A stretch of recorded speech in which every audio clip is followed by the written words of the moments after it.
it's the very basis of freedom of religion that we enjoy. In 1670, there was a gentleman named William Penn who lived in London, and he was a Quaker. And he was proselytizing in the streets for, favoring Quakers, and was arrested because at the time, the only legal religion was the Church of England. So he went to trial, and the judge ordered the jury to bring in a verdict of guilty. The jury refused to do so. And so the judge had the jury locked up in Newgate Prison, fined, and held without food. Okay? So the jury fought, and Mr. Penn as well, the jury fought their case from prison, cooler heads prevailed, and Penn won the case. So Penn was declared not guilty, even though he, by the law he was, because he was not Church of England. And so that case is the basis of two things. One is our freedom of religion, but also this concept right here of jury nullification, that a jury has the absolute right to decide the law, to decide the case as they see fit, and they're not subject to imprisonment, any kind of penalties based on how they decide a case. Later on, this same concept's been used in other similar sorts of situations, as I understand it, things like people who help slaves escape, that sort of thing, where juries refuse to convict those people. So I'm happy to answer questions. Thank you very much, Representative Ward. Questions? Yes, Senator Grill. are there, given the age then of this common law, do you know of instances where this is actually written into or codified in our Constitution or our law? Specifically? Yeah, I guess not, and I guess, all right, I'm not an attorney, I'm an engineer, so what I know about this is what I've read specifically about this subject. So, as to study of the law in general and that sort of thing, there's probably people in this room much better qualified than I am to answer that question, but as far as I know, the answer is no. Thank you very much, Representative Ward. Thank you very much. Representative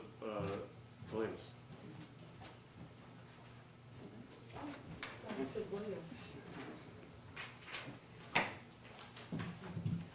Thank you, Mr. Chair. Welcome. Thank you. Thank you, honorable senators, for hearing me. I will be very brief. We're not discussing really the right of the jury. It's really just a matter of instruction of the jury of their rights that they have. That's basically where it lies. And just like someone who might be picked up as a, possible perpetrator of a crime, who are read Miranda, their rights, the Miranda rights, they're notified and given information about the rights that they have. So typically, or simply, it makes sense that if a jury has this right, it should be notified of that right. Otherwise, you're sort of keeping it a secret and hoping that the jury doesn't already know about its rights. It's just a great, I just think it's a good, open, transparent way of dealing with our judicial system. If this is a right that juries have, they should know about it and be informed. And I just wanted to read one little quote. Thomas Jefferson said, "I consider trial by jury as the only anchor yet imagined by man by which a government can be held to the principles of its Constitution." So I believe this has got tremendous historicity, and the rights should be allowed to be disseminated to the jurors. Thank you very much. Other questions? Seeing none, thank you very much. Thank you.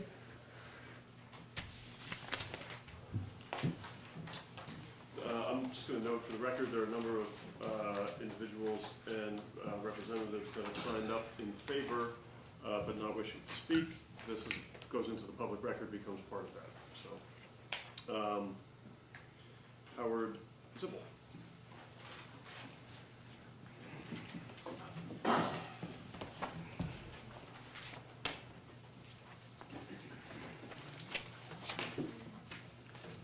May I, Mr. Chair? Yes, thank you.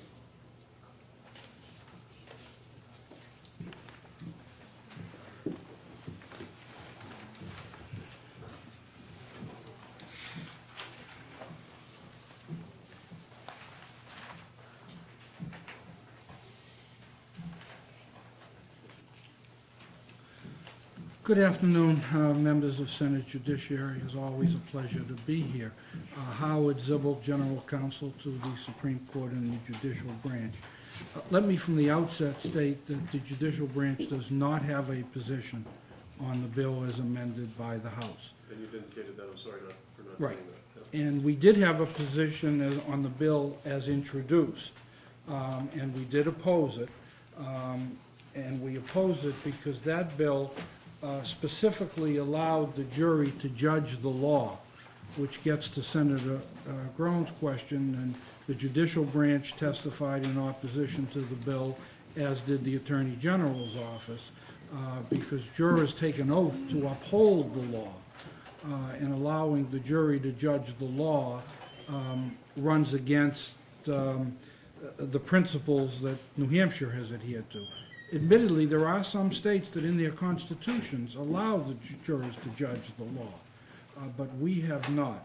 The power of jury nullification, which is clearly a power, I agree with everything that's been said, goes back centuries, is the power to acquit even though the facts and the law would make the defendant guilty.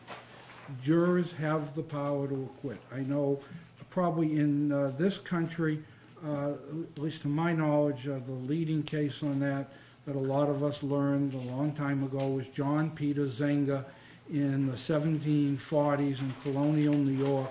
He published something that was seditious to the king, and he was charged, and it was clear that he was guilty under the law. And the jury, the colonial jury in New York, refused to convict him, and that was their power. That's the power to nullify. In essence, it's nullification of the prosecution of the case. In New Hampshire, what I've passed out to you, since 1978, all trial judges under Supreme Court decision have been required to give jurors this instruction in criminal cases. And I'll read from it. The test you must use is this. If you have a reasonable doubt as to whether the state has proved any one or more of the elements of the crime charge, you must, and I've bolded must, you must find the defendant not guilty.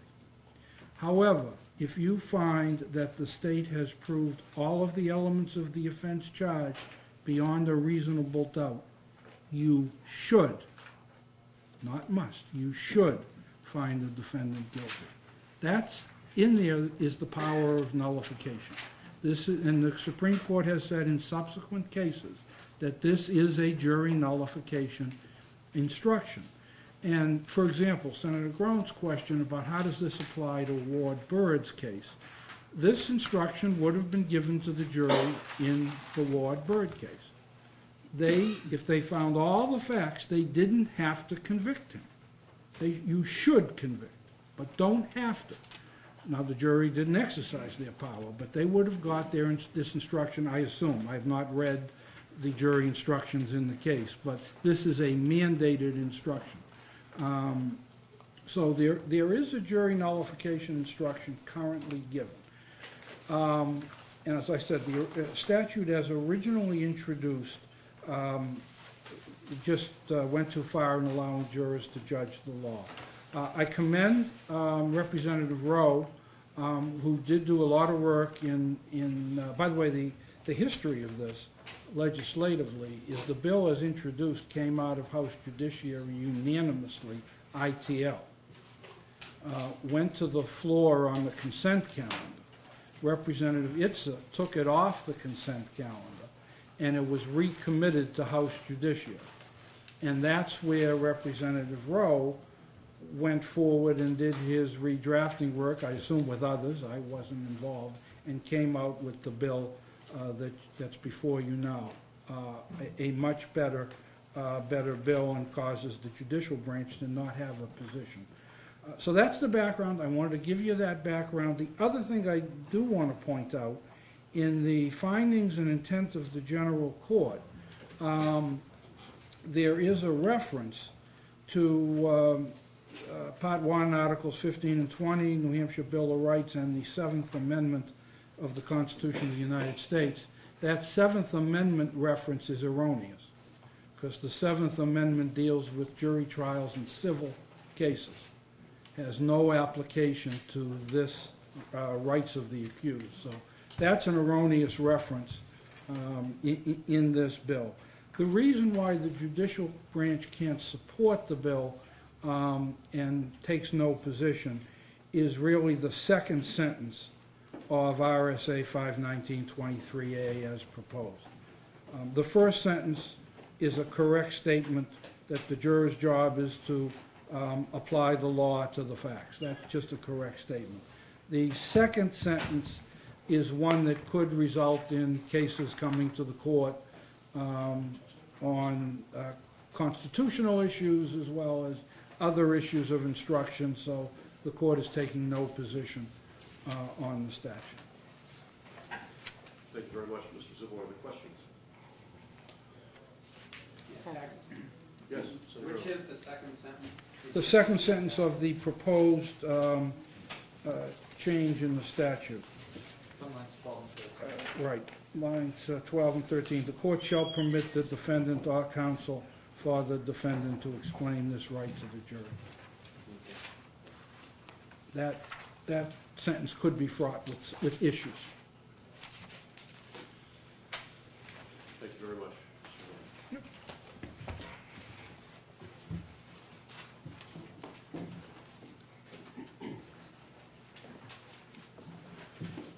David Johnson.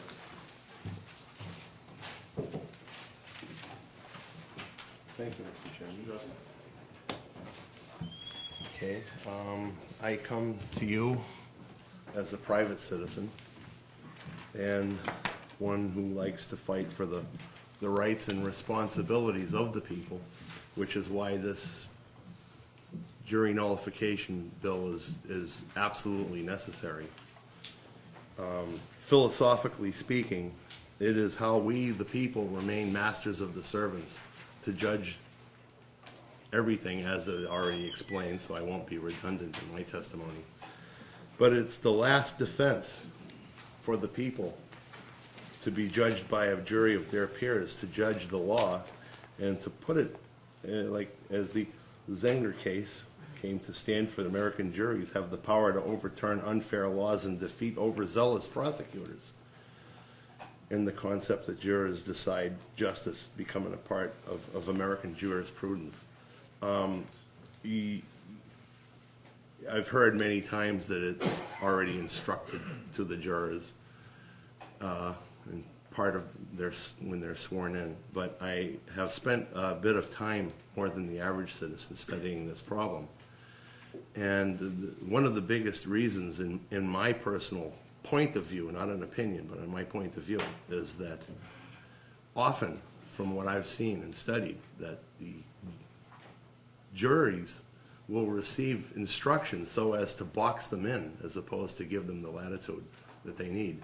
And in many cases, it's well known that if you dare attempt to instruct the jury of their rights and responsibilities for nullification, especially for some lawyers, you'll be subject to either a contempt charge if you're the litigant, or even other retaliatory action by the courts.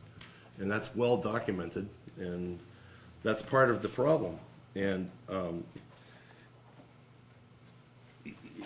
other arguments have been made against it by Judge Lynn, for instance, who's now in the Supreme Court, that basically the people aren't trustworthy and can't be trusted with this type of responsibility.